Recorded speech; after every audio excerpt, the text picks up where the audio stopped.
નમસ્કાર વિદ્યાર્થી મિત્રો, સ્વાગત છે તમારું ઓરેકલ કેરિયર એકેડેમીના આજના કરંટ અફેર્સ વિથ જીકે સિરીઝના વિડીયોમાં. આજે છે 23/2/2022 અને આજના દિવસે જે પણ કરંટ અફેર્સના પ્રશ્નો બને છે તે પ્રશ્નોની માહિતી આપણે આ વિડીયોની અંદર મેળવીશું અને સાથે સાથે દરેક પ્રશ્ન રિલેટેડ જે પણ ડિટેલ હશે આવનારી પરીક્ષામાં પૂછાવા લાયક તે પ્રશ્નોની માહિતી પણ આ વિડીયોની અંદર મેળવીશું. વિદ્યાર્થી મિત્રો, તલાટીની અને જુનિયર ક્લાર્કની પરીક્ષાને લઈને વિજ્ઞાન, ગુજરાતી સાહિત્ય અને કમ્પ્યુટરને વિશેષ જોર આપવામાં આવશે. આજના દિવસે કમ્પ્યુટરના 14 પ્રશ્નો મૂકવામાં આવેલા છે. આવતીકાલે ગુજરાતી સાહિત્ય, પરમ દિવસે વિજ્ઞાન. તે રીતે અહીંયા જ્યાં સુધી પરીક્ષા આવશે ત્યાં સુધી તે રીતનું રૂટીન આપણે ફેરવતા રહીશું. તો વિદ્યાર્થી મિત્રો, આજનો વિડીયોની વાત થાય એવી નથી. કેમ કે જેમ અર્જુનના ભાથાની અંદર એક અસ્ત્ર હતું અને જેનું નામ હતું બ્રહ્માસ્ત્ર. તો આજના કરંટ અફેર્સના જે મુદ્દાઓ છે, જે તમે તૈયારી કરી રહ્યા છો, કોઈ પણ સરકારી નોકરીની તૈયારી જો કરતા હોય તો તમારા માટે આજના કરંટ અફેર્સનો વિડીયો બ્રહ્માસ્ત્ર સ્વરૂપે છે. એક એક મુદ્દો સમજશો એટલે આગળ તમને ખબર પડશે. તો વિદ્યાર્થી મિત્રો, આજનું આ સવારનું મોટિવેશન તમને ઉર્જાવાન બનાવશે. તો એ આપણા ભારત દેશના રાષ્ટ્રપતિ છે ડોક્ટર એપીજે અબ્દુલ કલામ, અને એમના મુખ્ય 5 વાક્યો છે. એવરી મોર્નિંગ, તો આઈ એમ ધ બેસ્ટ, હું સૌથી સારો વ્યક્તિ છું.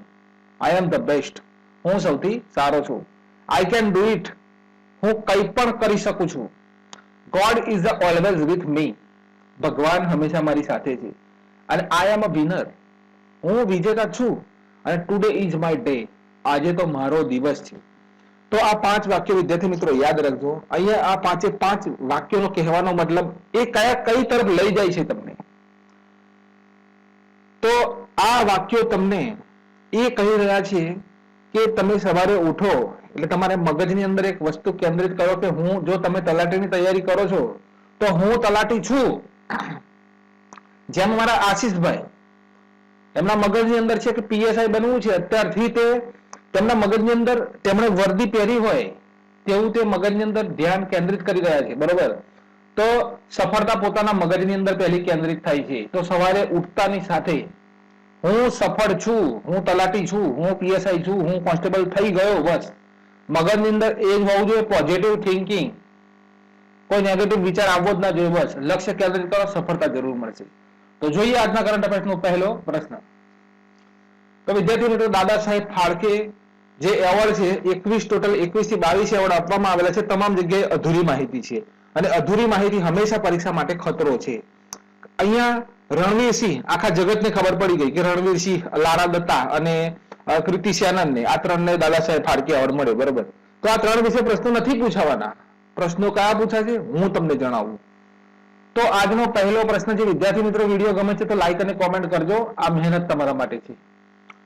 દાદા સાહેબ ફાળકે આંતરરાષ્ટ્રીય ફિલ્મ મહોત્સવ પુરસ્કાર 2022 માં સર્વશ્રેષ્ઠ અભિનેતાનો પુરસ્કાર કોને મળ્યો? તો બધાને જ ખબર છે, રણવીરસિંહ. 2022 ના વર્ષનો દાદા સાહેબ ફાળકે પુરસ્કાર રણવીરસિંહને મળ્યો છે. હવે બાજુમાં તમે જોઈ રહ્યા છો તેમનું નામ છે લારા દત્તા, મિસ યુનિવર્સ છે આપણા, બરોબર? તો 2022 નો ફિલ્મ ઓફ ધ યર નો એવોર્ડ પુષ્પા મૂવીને મળ્યો. કોને મળ્યો? પુષ્પા મૂવીને. મેં સાલા ઝુકેગા નહીં, પુષ્પા મૂવીને મળ્યો. બેસ્ટ ફિલ્મનો એવોર્ડ કોને મળ્યો? તો શેરશાહ. નોંધ કરવાનું ચાલુ કરી દેજો. બેસ્ટ ફિલ્મનો એવોર્ડ 21 એવોર્ડની માહિતી લઈ લેજો. બેસ્ટ ફિલ્મનો એવોર્ડ કોને મળ્યો? તો શેરશાહ. અહીંયા વિદ્યાર્થી મિત્રો, ફિલ્મ ઓફ ધ યર, આખા વર્ષની સર્વશ્રેષ્ઠ ફિલ્મ, તો પુષ્પા મૂવી. બેસ્ટ એક્ટર તરીકેનો એવોર્ડ રણવીરસિંહ છે. અહીંયા રણજીત થઈ ગયું છે, બરોબર? ઉપર છે ઓપ્શનની અંદર રણવીર, અહીંયા રણવીર. તેમની ફિલ્મ કઈ? તો 83 ટીમ માટે તેમને મળ્યો છે, બરોબર? હવે બેસ્ટ એક્ટ્રેસ તો કીર્તિ સેનન, હિન્દી મૂવી નિમી માટે, બરોબર? 2022 નો દાદા સાહેબ ફાળકે પુરસ્કાર best actor Ranveer Singh, film of the year Pushpa movie, best ફિલ્મનો એવોર્ડ તો શેરશાહ, બેસ્ટ એક્ટર તો રણવીરસિંહ, બેસ્ટ એક્ટ્રેસ તો વિદ્યાર્થી મિત્રો કૃતિ સેનન. હવે આગળ જુઓ. હવે અહીંયા પહેલા આ જોઈ લો. 51માં નંબરનો કોને મળ્યો હતો? અત્યારે 52માં નંબરનો કોને મળ્યો? રણવીરસિંહ. 51માં નંબરનો દાદા સાહેબ ફાળકે રજનીકાંતને મળ્યો. Indian film personality of the year તરીકે પ્રસૂન જોશી અને હેમા માલિનીને એવોર્ડ મળ્યો હતો. મિસ યુનિવર્સ કોણ બન્યા અત્યારે? તો હરનાજ સંધુ બનેલા છે, બરોબર. 2022-2021 ની અંદર 2021 માં ઓસ્કાર એવોર્ડ કોને મળ્યો હતો? તો ફિલ્મ નોમેડલેન્ડ. સૌથી બેસ્ટ કરંટ અફેર્સના મુદ્દા આ છે. દાદા સાહેબ ફાળકે 51મો પુરસ્કાર, Rajinikanth Indian film personality of the year 2021 Prasoon Joshi, Hema Malini Miss Universe Harnaaz Sandhu બન્યા અને ઓસ્કાર એવોર્ડ મેળવનાર ફિલ્મ નોમેડલેન્ડ. હવે અહીંયા આ નોટ કરજો. 2022 ની અંદર દાદા સાહેબ ફાળકે પુરસ્કાર મળ્યો તેની વિગત અહીંયા છે. સર્વશ્રેષ્ઠ ફિલ્મ કઈ? તો શેરશાહ. સર્વશ્રેષ્ઠ અભિનેતા એવોર્ડ રણવીર સિંહ. સર્વશ્રેષ્ઠ અભિનેત્રી તો કૃતિ સેનન. ફિલ્મોમાં ઉત્કૃષ્ટ યોગદાન માટે એવોર્ડ કોને મળ્યો? આશા પારેખ. અહીંયા તમે જોઈ શકો છો આપણા આશા દીદીને, બરોબર. તો ફિલ્મોની અંદર તેમણે ઉત્કૃષ્ટ યોગદાન આપ્યું છે. જો જૂની ફિલ્મો તરફ જશો તો તે જગ્યા ઉપર તેમનો રોલ દરેક ફિલ્મોની અંદર સર્વશ્રેષ્ઠ રહેલો છે, બરોબર. આ ઉત્કૃષ્ટ યોગદાન માટે તેમને આ એવોર્ડ મળ્યો છે, બરોબર, ફિલ્મોની અંદર. હવે છે ક્રિટિક્સ બેસ્ટ એક્ટરનો એવોર્ડ, તો સિદ્ધાર્થ મલ્હોત્રા. આ મુદ્દા અહીંયાથી નોટ કરવાના શરૂ કરજો. સિદ્ધાર્થ મલ્હોત્રા. સહાયક ભૂમિકામાં સર્વશ્રેષ્ઠ અભિનેતા એવોર્ડ, તો કાગજ, સતીશ કૌશિકને. કોને? કાગજ માટે સતીશ કૌશિકને. સહાયક ભૂમિકા. સહાયક ભૂમિકામાં સર્વશ્રેષ્ઠ અભિનેત્રીનો એવોર્ડ બેલ બોટમ માટે. કોને? લારા દત્તા. અગાઉ આપણે ઇમેજ જોઈ, બરોબર, તે લારા દત્તાની હતી. તેમને બેલ બોટમ માટે સહાયક ભૂમિકા સર્વશ્રેષ્ઠ અભિનેત્રી તરીકેનો એવોર્ડ.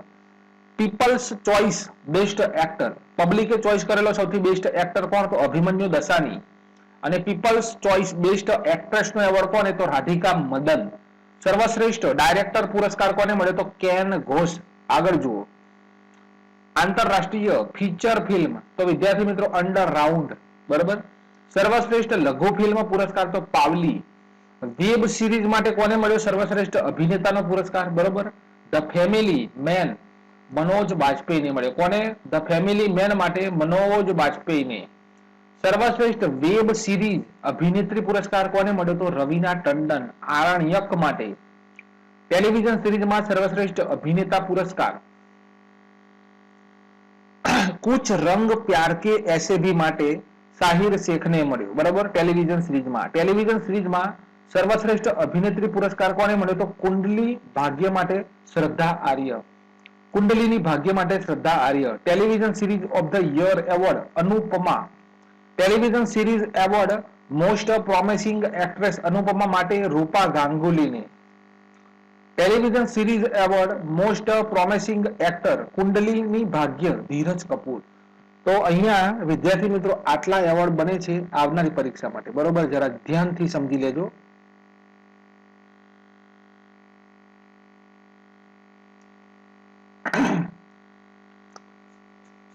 બેસ્ટ ફિલ્મ શેરશાહ, અહીંયાથી નથી જોવું, અહીંયાથી જોઈ લઈએ. સર્વશ્રેષ્ઠ ફિલ્મ પુરસ્કાર તો વિદ્યાર્થી મિત્રો શેરશાહ. સર્વશ્રેષ્ઠ અભિનેતા રણવીર સિંહ. સર્વશ્રેષ્ઠ અભિનેત્રી કૃતિ સેનન. ફિલ્મોમાં ઉત્કૃષ્ટ યોગદાન Asha Parekh. Critics best actor Sidharth Malhotra. સહાયક ભૂમિકા સર્વશ્રેષ્ઠ અભિનેતા કાગજ માટે સતીશ કૌશિક. સહાયક ભૂમિકામાં સર્વશ્રેષ્ઠ અભિનેત્રી બેલ બોટમ, આ નોટ કરજો, bell bottom Lara Dutta. People's choice Abhimanyu Dassani. People's choice best actress Radhika Madan. સર્વશ્રેષ્ઠ ડાયરેક્ટર કેન ઘોષ. લાસ્ટ જોઈ લઈએ. ફીચર ફિલ્મ પુરસ્કાર અંડર રાઉન્ડ. સર્વશ્રેષ્ઠ લઘુ ફિલ્મ પુરસ્કાર પાવલી. વેબ સિરીઝ સર્વશ્રેષ્ઠ અભિનેતા ધ ફેમિલી મેન માટે મનોજ બાજપેયી. સર્વશ્રેષ્ઠ વેબ સિરીઝ અભિનેત્રી પુરસ્કાર રવીના ટંડન આરણ્યક માટે. ટેલિવિઝન સિરીઝમાં સર્વશ્રેષ્ઠ અભિનેતા પુરસ્કાર કુછ રંગ પ્યાર કે એસે ભી સાહિર શેખ. ટેલિવિઝન સિરીઝમાં સર્વશ્રેષ્ઠ અભિનેત્રી પુરસ્કાર કુંડલીની ભાગ્ય માટે શ્રદ્ધા આર્યને. Television series of the year award Anupama. Television series award most promising actress Anupama માટે રૂપા ગાંગુલીને. અને television series award most promising actor કુંડલીની ભાગ્ય ધીરજ કપૂર. આટલા મુદ્દા યાદ કરીને જ પરીક્ષામાં ઉતરવાનું. કોઈ પણ જગ્યાએથી કોઈ પણ એવોર્ડ પૂછી શકે છે, બરોબર. તો વિદ્યાર્થી મિત્રો આગળ જોઈએ. સેકન્ડ નંબરનો અતિ મહત્વપૂર્ણ હાલમાં જ કોને SEBI security exchange board of India દ્વારા ઇન્વેસ્ટમેન્ટ પોલિસી એડવાઇઝરી કમિટીના અધ્યક્ષ કોને બનાવવામાં આવ્યા છે? તો અહીંયા વિદ્યાર્થી મિત્રો ઇમેજની અંદર તમે જોઈ રહ્યા છો તેમનું નામ છે એન નારાયણ મૂર્તિ. હાલમાં જ એન.આર. નારાયણ મૂર્તિને સેબી દ્વારા ઇન્વેસ્ટમેન્ટ પોલિસી એડવાઇઝરી કમિટીના અધ્યક્ષ બનાવવામાં આવ્યા છે. SEBI security exchange board of ઇન્ડિયાની સ્થાપના ભારત સરકાર દ્વારા 1988 માં કરવામાં આવી હતી, પણ સેબીને કાનૂની માન્યતા ક્યારે મળી? તો 1992 ની અંદર. સેબીના અધ્યક્ષ કોણ છે? અજય ત્યાગી. નોટ કરી લેજો આ મુદ્દો. અજીત ત્યાગી અથવા અજય ત્યાગી, આ જરા સર્ચ કરજો તો અજીત ત્યાગી છે કે અજય ત્યાગી છે, બરોબર, જોઈ લેજો. હાલમાં કોને સેબી દ્વારા ઇન્વેસ્ટમેન્ટ પોલિસી એડવાઇઝરી કમિટીના અધ્યક્ષ બનાવવામાં આવે છે? તો એન.આર. નારાયણ મૂર્તિ. ત્રીજો પ્રશ્ન અતિ મહત્વપૂર્ણ, અહીંયાથી નોટ કરવાનું શરૂ. હાલમાં જ કેન્દ્ર સરકાર દ્વારા રૂસા રાષ્ટ્રીય ઉચ્ચતર શિક્ષા અભિયાન અને તેનું નામ છે રૂષા ને ક્યાં સુધી વધારવાની મંજૂરી આપી છે? તો અહીંયા વિદ્યાર્થી મિત્રો રૂસાનું પૂરું નામ સમજો. પરીક્ષામાં પૂછાય કે રૂસાનું પૂરું નામ શું? તો રાષ્ટ્રીય ઉચ્ચતર Shiksha Abhiyan, national higher education mission, અને તેનું શોર્ટ ફોર્મ છે રૂસા. તો અહીંયા વિદ્યાર્થી મિત્રો આપણો જવાબ આવશે 31મી માર્ચથી 2026 સુધી આ યોજના, આ અભિયાનને વધારવામાં આવ્યું છે, બરોબર. તો રાષ્ટ્રીય ઉચ્ચતર શિક્ષા અભિયાન યોજનાને 31 માર્ચ 2026 સુધી વધારવામાં આવી છે.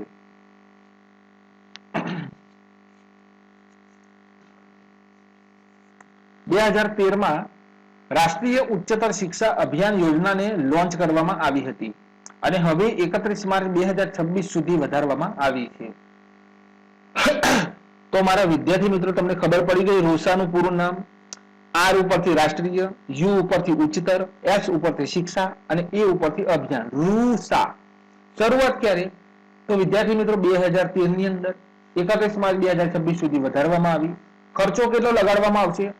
12,929 કરોડ રૂપિયા આ યોજના પાછળ ખર્ચો થશે. હવે આગળ જુઓ. શિક્ષણ નીતિ પ્રથમ ક્યારે આવી હતી? 1967 ની અંદર. બીજી વખત ક્યારે આવી? 1986 ની અંદર. અને ત્રીજી વખત આવી છે 2020 ની અંદર. માનવ સંસાધન વિકાસ મંત્રાલય અંતર્ગત આ હતી, બરોબર. હવે માનવ વિકાસ મંત્રાલયનું નામ બદલીને શિક્ષણ મંત્રાલય કરવામાં આવેલું છે. અત્યારે આપણા ભારત દેશના શિક્ષણ મંત્રી કોણ છે? તો ધર્મેન્દ્ર પ્રધાન. 3 પોઈન્ટ નોટ કરો. શિક્ષણ મંત્રી ધર્મેન્દ્ર પ્રધાન. પ્રથમ શિક્ષણ નીતિ 1967, બીજી 86, ત્રીજી 2020. નવી શિક્ષણ નીતિનો મુસદ્દો કોની અધ્યક્ષતામાં તૈયાર થયો હતો? નવી શિક્ષણ નીતિ કોની ભલામણથી આવી? કઈ સમિતિના ભલામણથી આવી? આવું પરીક્ષામાં પૂછાશે. કે કસ્તુરીરંગન. નવી શિક્ષણ નીતિ કઈ સમિતિના ભલામણથી, કોણે મુસદ્દો તૈયાર કર્યો? બરોબર. તો વિદ્યાર્થી મિત્રો જવાબ આવશે કે કસ્તુરીરંગન. હવે આ છે શું? આ જે શિક્ષણ નીતિ છે તે છે શું? તો પહેલા શું હતું? 10+2 પેટર્નની જગ્યા હવે 5+3+3+4 પેટર્ન હશે. કઈ રીતે? 4 નો મતલબ થાય છે 9, 10, 11 અને 12મી ક્લાસ. 3 નો મતલબ થાય છે 6, 7 અને 8મી ક્લાસ. 3 નો મતલબ થાય છે 3, 4 અને 5મી ક્લાસ. અને લાસ્ટમાં અહીંયા 5 નો મતલબ લગાવજો, ત્રીજી ક્લાસ, 3 ક્લાસ, એટલે કે પ્રી પ્રાઇમરી એજ્યુકેશન, અને ત્યાર પછી પહેલી કક્ષા અને બીજી કક્ષા આવશે. આ ઉદ્દેશ્ય છે. હવે શિક્ષણ નીતિ પૂછાય, બરોબર. ધ્યાન રાખજો, અહીંયા આગળ શિક્ષણ નીતિની અંદર હવે આ છે, બરોબર. 5+3+3+4. હવે આ નથી, એટલે આને ભૂલી જજો, આને યાદ રાખજો. આ નવી શિક્ષણ નીતિ, બરોબર. કોની ભલામણ? કે કસ્તુરીરંગન. પ્રથમ ક્યારે આવી? 67, બીજી 86, ત્રીજી 2020, બરોબર. આ આખી શિક્ષણ નીતિનો તમને સંપૂર્ણ માર્ગદર્શન આપી દીધું, બરોબર. કોઈ તકલીફ ના પડવી જોઈએ પરીક્ષાની, બરોબર. અને વિદ્યાર્થી મિત્રો રિક્વેસ્ટ છે, કોઈ પણ જગ્યાથી માહિતી લો, પૂરી લો, અધૂરી માહિતી ના લેશો. ચોથા નંબરનો પ્રશ્ન જુઓ. હાલમાં જ ભારત દેશની ભરોસા પાત્ર સાર્વજનિક ક્ષેત્રની કંપની નો કોને પુરસ્કાર મળ્યો? ભારત દેશની સૌથી ભરોસા પાત્ર, વિશ્વાસપાત્ર સાર્વજનિક ક્ષેત્રની કંપનીનો પુરસ્કાર કઈ કંપનીને મળ્યો? તો એનો જવાબ આવશે વિદ્યાર્થી મિત્રો કોલ ઇન્ડિયા. તો ભારત સરકારની મહારત્ન કંપની છે કોલ ઇન્ડિયા, અને તેને સાર્વજનિક ક્ષેત્રની સૌથી બેસ્ટ કંપનીનો પુરસ્કાર મળ્યો છે. તો આ પણ પુરસ્કાર લગતો મુદ્દો છે, યાદ રાખીશું. કોલ ઇન્ડિયાના અધ્યક્ષ પ્રમોદ અગ્રવાલ છે અને મુખ્ય મથક કલકત્તામાં આવેલું છે. આટલો જ મુદ્દો યાદ રાખીશું. પછી અહીંયા વિદ્યાર્થી મિત્રો વધારે માહિતી યાદ રાખવાની જરૂર નથી. આ એવોર્ડ કોના હાથે આપવામાં આવ્યો, શું થયું, બરોબર, એ બધું નહીં પૂછાય પરીક્ષાની અંદર. હાલમાં જ ભારત દેશની ભરોસાપાત્ર કંપની કઈ? કોલ ઇન્ડિયા, બરોબર. અધ્યક્ષ પ્રમોદ અગ્રવાલ, બરોબર. આ યાદ રાખીશું. મહારત્ન કંપની યાદ રાખીશું ને મુખ્ય મથક કલકત્તામાં. હવે આ એવોર્ડ કોના હાથે અપાયો અને શું થયું એ બધું પરીક્ષાની અંદર નહીં પૂછાય. ઓકે, આગળ.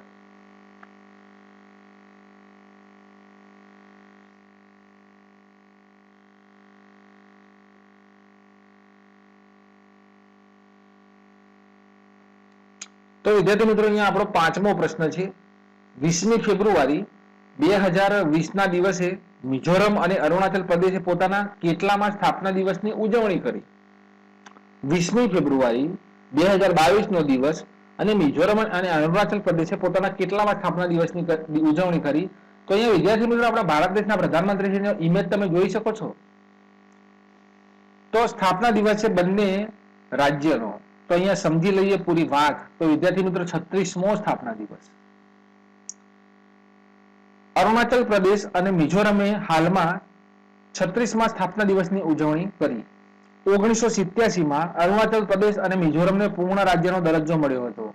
1986માં ભારતીય બંધારણ સુધારા દ્વારા મિઝોરમ ભારત દેશનું 23મું રાજ્ય બન્યું હતું અને અરુણાચલ પ્રદેશ 55મો બંધારણીય સુધારા દ્વારા 24મું રાજ્ય બન્યું હતું. આ બંને મુદ્દા નોંધ કરી લેજો. 23મો બંધારણીય સુધારો મિઝોરમ 1986 ના બંધારણીય સુધારા દ્વારા મિઝોરમ ભારતનું 23મું રાજ્ય બન્યું હતું અને 55મો બંધારણીય સુધારો તેના દ્વારા 24મું રાજ્ય બન્યું હતું અરુણાચલ પ્રદેશ. તો આ બંને રાજ્યનો સ્થાપના દિવસ વિદ્યાર્થી મિત્રો ઉજવવામાં આવ્યો 36મો. આટલી જ માહિતી યાદ રાખીશું. જોઈએ આગળ. 6થો પ્રશ્ન ફેબ્રુઆરી 2000માં. અહીંયા વિદ્યાર્થી મિત્રો આજના કરંટ અફેર્સનો સૌથી સારામાં સારો પ્રશ્ન આ છે. પરીક્ષામાં આ પ્રશ્ન પૂછાય. ફેબ્રુઆરી 2022માં આંધ્રપ્રદેશના વિશાખાપટ્ટનમમાં પ્રેસિડેન્ટ ફ્લીટ રિવ્યુ ના કયા સંસ્કરણનું આયોજન કરવામાં આવ્યું? હવે અહીંયા પ્રેસિડેન્ટ ફ્લીટ રિવ્યુ છે અને તેનું આયોજન કરવામાં આવેલું છે વિદ્યાર્થી મિત્રો 12મા નંબરનું આયોજન. કયા નંબરનું? કયા સંસ્કરણનું આયોજન? 12મા નંબરનું. ઇવેન્ટની અંદર જોઈ શકો છો આપણા ભારત દેશના રાષ્ટ્રપતિશ્રીએ ભાગ લીધો છે અને તેમના દ્વારા મૂલ્યાંકન કરવામાં આવ્યું છે. આ પ્રશ્ન મોસ્ટ આઈએમપી. અહીંયા જુઓ ઇમેજની અંદર પ્રેસિડેન્શિયલ નેવલ ફ્લીટ રિવ્યુ. તો અહીંયા આંધ્રપ્રદેશના મુખ્યમંત્રી છે જગનમોહન રેડ્ડી અને તેમના દ્વારા આપણા ભારત દેશના રાષ્ટ્રપતિશ્રીને અહીંયા એરપોર્ટ ઉપર ભગવાન શ્રીની મૂર્તિ અર્પિત કરવામાં આવેલી છે હાથમાં. તમે જોઈ શકો છો. તો ભારત દેશની નૌસેનાએ પોતાની તાકાતનું પ્રદર્શન કર્યું. સમુદ્રની લહેરોની વચ્ચે પણ પોતાની તાકાતનું સર્વશ્રેષ્ઠ પ્રદર્શન કર્યું અને આ રિવ્યુનું મૂલ્યાંકન ભારત દેશના રાષ્ટ્રપતિ શ્રી દ્વારા કરવામાં આવ્યું. પ્રથમ વખત 2006માં રાષ્ટ્રપતિ એપીજે અબ્દુલ કલામ દ્વારા ફ્લીટ રિવ્યુનું મૂલ્યાંકન કરવામાં આવ્યું હતું. હવે અહીંયા રાષ્ટ્રપતિ શ્રી દ્વારા મૂલ્યાંકન કરવામાં આવેલું છે. બરોબર. પ્રથમ ક્યારે? તો 2006 ની અંદર. કયા રાષ્ટ્રપતિ હતા? Doctor APJ Abdul Kalam. તેમના દ્વારા વિદ્યાર્થી મિત્રો આ મૂલ્યાંકન કરવામાં આવ્યું હતું. અને બીજી વખત અત્યારે ભારત દેશના રાષ્ટ્રપતિ શ્રી કોણ છે? રામનાથ કોવિંદ. અને તેમને 21 તોપોની સલામી આપવામાં આવી. કેટલી? 21 તોપોની સલામી આપવામાં આવી અને ગાર્ડ ઓફ ઓનર બનાવવામાં આવ્યા હતા. બરોબર. થીમ કઈ છે? આ જે ફ્લીટ રિવ્યુ છે તેની થીમ યાદ રાખવાની છે. ભારતીય નૌસેના રાષ્ટ્રની સેવામાં આઝાદીના 75 વર્ષ બરોબર ઉજવવામાં આવી રહ્યા છે. તો થીમ પણ અહીંયા તે છે, ભારતીય નૌસેનાની રાષ્ટ્રની સેવામાં 75 વર્ષ. યાદ રાખજો, ભૂલતા નહીં વિદ્યાર્થી મિત્રો. આંધ્રપ્રદેશના વિશાખાપટ્ટનમની અંદર પ્રેસિડેન્ટ ફ્લીટ રિવ્યુનું આયોજન થયું 12મા નંબરનું.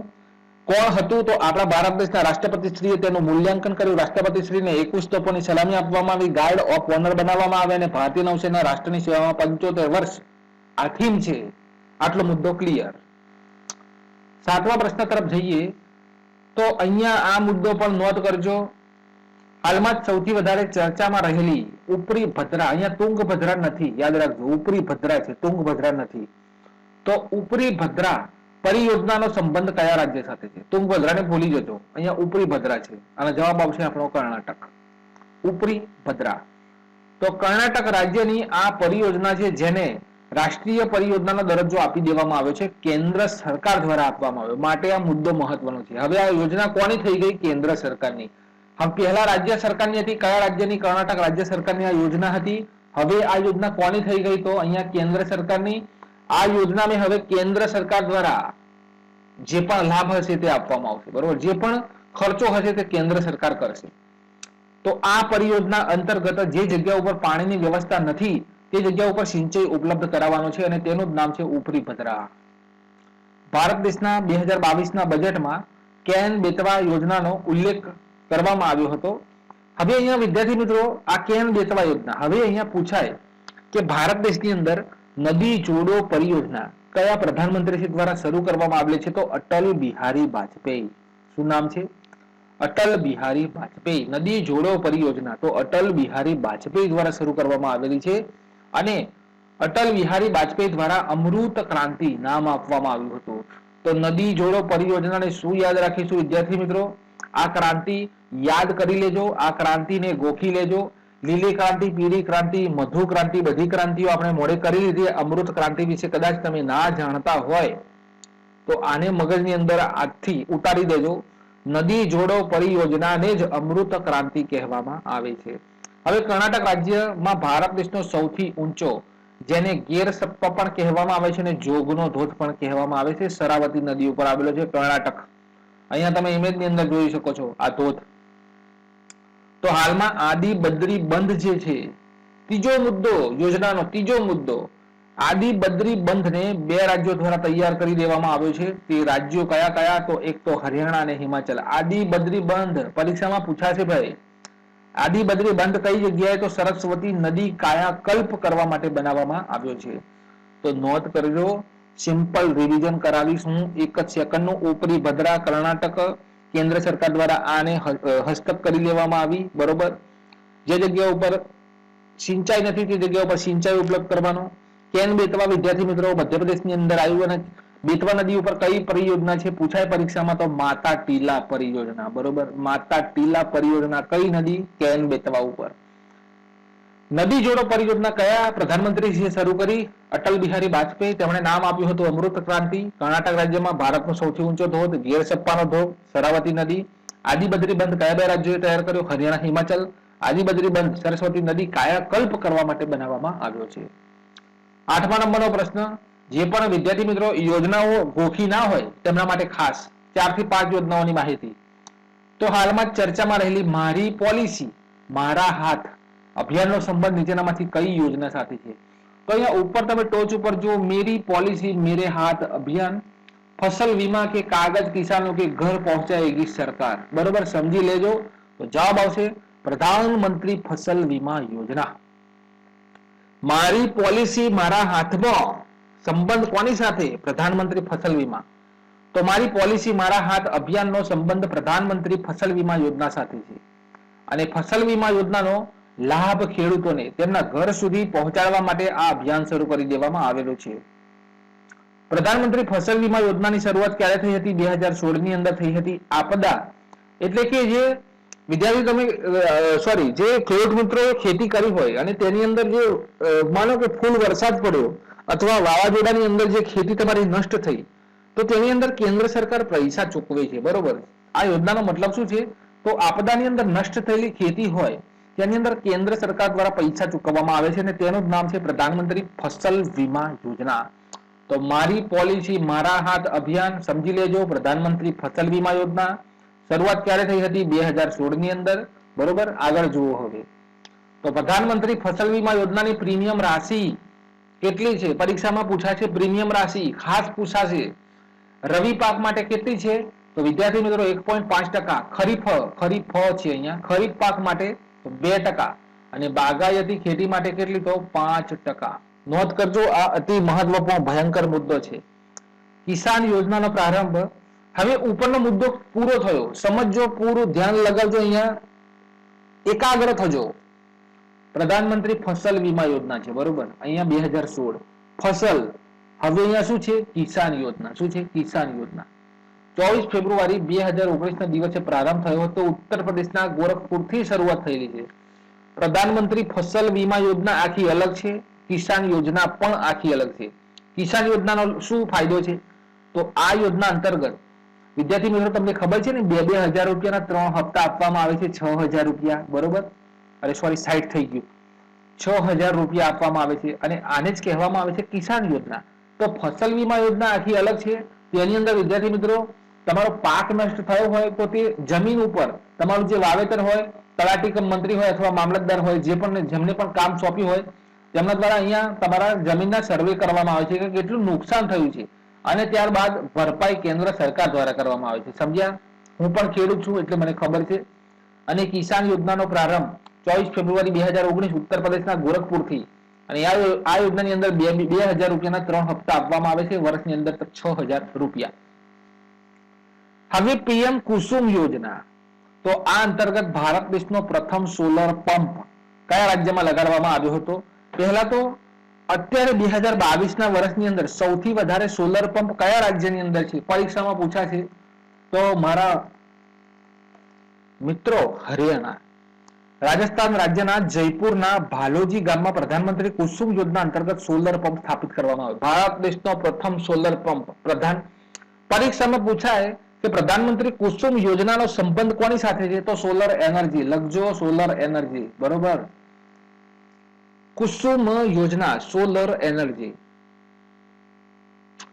તો ભારત દેશનો પ્રથમ સોલર પંપ કયા રાજ્યમાં? રાજસ્થાન રાજ્યના જયપુરના ભાલોજી ગામમાં પ્રધાનમંત્રી કુસુમ યોજના અંતર્ગત આ સોલર પંપ સ્થાપિત કરવામાં આવ્યો હતો.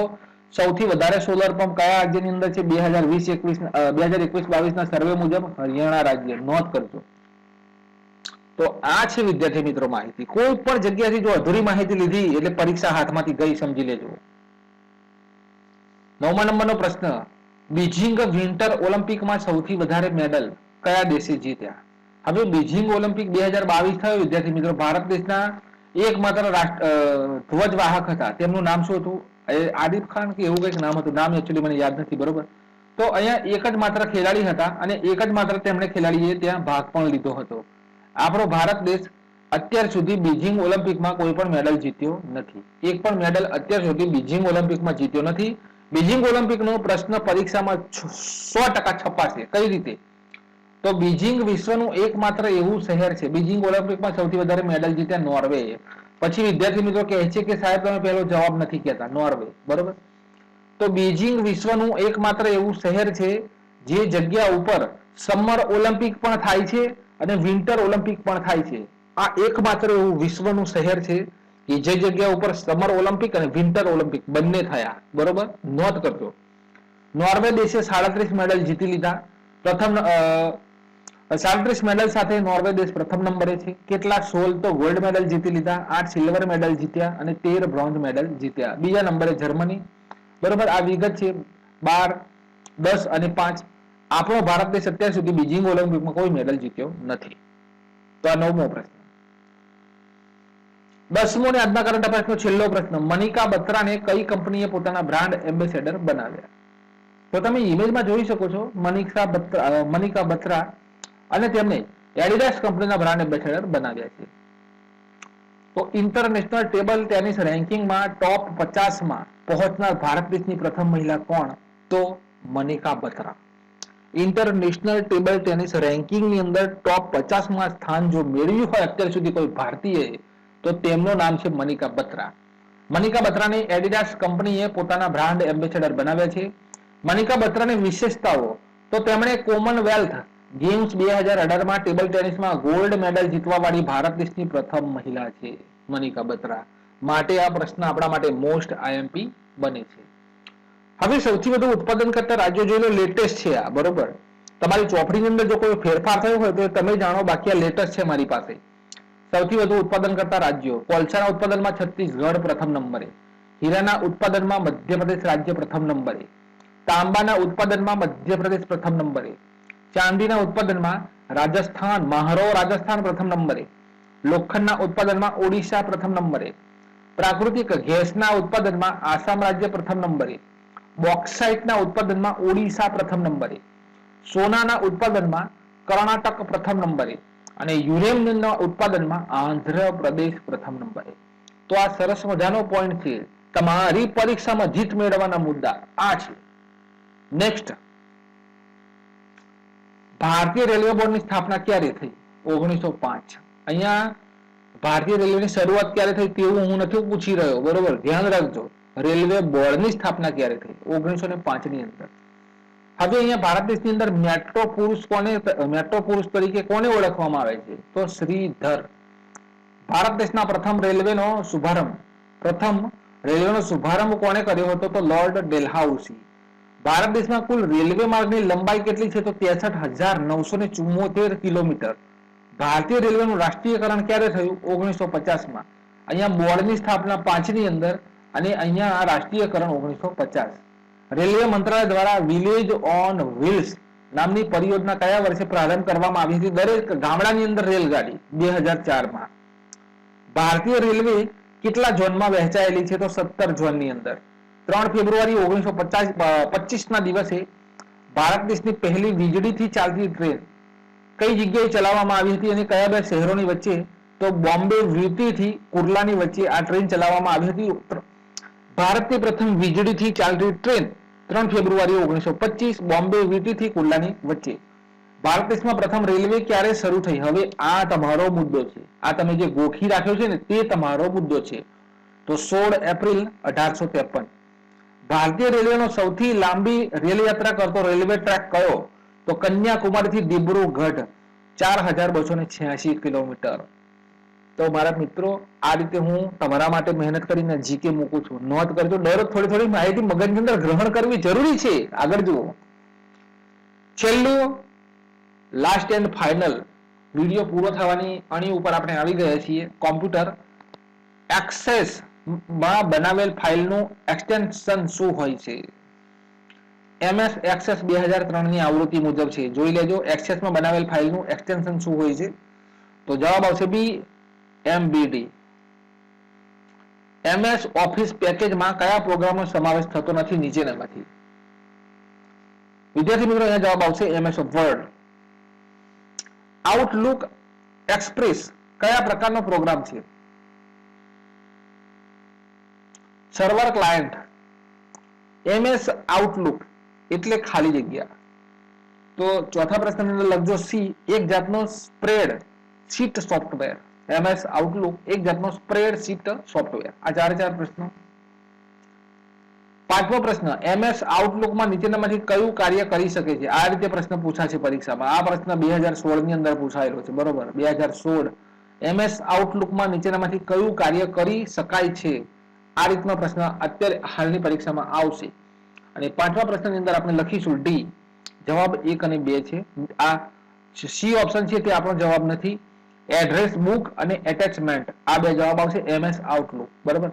છઠ્ઠો પ્રશ્ન, નીચેનામાંથી પર્સનલ ઇન્ફોર્મેશન મેનેજર કયું? તો જવાબ આવશે ડી, MS એક્સેસ. સાતમો પ્રશ્ન, નીચેનામાંથી કયો વિકલ્પ ઈમેલ ક્લાયન્ટનું ઉદાહરણ દર્શાવે છે? જવાબ બી, આઉટલુક એક્સપ્રેસ. ગુજરાતી ભાષામાંથી અંગ્રેજી ભાષામાં જવા માટે કીબોર્ડની કઈ કી સંયોજનનો ઉપયોગ કરાય છે? તો આઠમાની અંદર વિદ્યાર્થી મિત્રો સી જવાબ છે, અલ્ટર શિફ્ટ.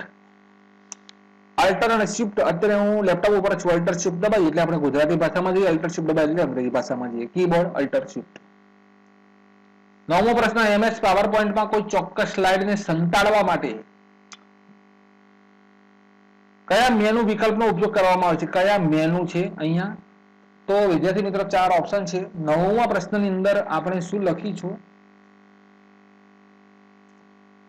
તો નવમા પ્રશ્નની અંદર આપણો જવાબ બને છે D, slide show, hide slide. બરોબર. MS પાવરપોઈન્ટમાં દસ્તાવેજને શું કહેવામાં આવે છે? દસમો પ્રશ્ન. દસમા પ્રશ્નની અંદર બી, MS પાવરપોઈન્ટના જે દસ્તાવેજ હોય તેને ડોક્યુમેન્ટ કહેવામાં આવે છે. હવે વિદ્યાર્થી મિત્રો 11મો અને 12મો પ્રશ્ન છે તેના જવાબ હું તમને કહેવાનો નથી. આ બંને જવાબ તમારે અહીંયા લખું છું મોટા અક્ષરે. કોમેન્ટ બોક્સમાં જણાવો બંનેના જવાબ. જો તમને આવડતા હોય તો આ મહેનત જો મારી તમને પસંદ આવતી હોય ને અને લાગતું હોય કે સાહેબ અમારા માટે મહેનત કરી રહ્યા છે, તો અમને જવાબ આપણે કહેવા જોઈએ. તમામ વિદ્યાર્થી મિત્રો જે આ વિડીયો જોઈ રહ્યા છે બરોબર લાસ્ટ સુધી, કોમેન્ટ બોક્સની અંદર પાવરપોઈન્ટમાં નવી સ્લાઇડ ઉમેરવા કઈ શોર્ટકટ વાપરશો અને MS પાવરપોઈન્ટ લખાણ પ્રકારની માહિતી દર્શાવવા માટે કયા ટેબને પસંદ કરવામાં આવે છે? આ બંને મુદ્દા તમારે મને કોમેન્ટ બોક્સની અંદર જણાવવા છે. મળીશું આ જ સમયે આવતીકાલે. જય હિન્દ, જય ભારત.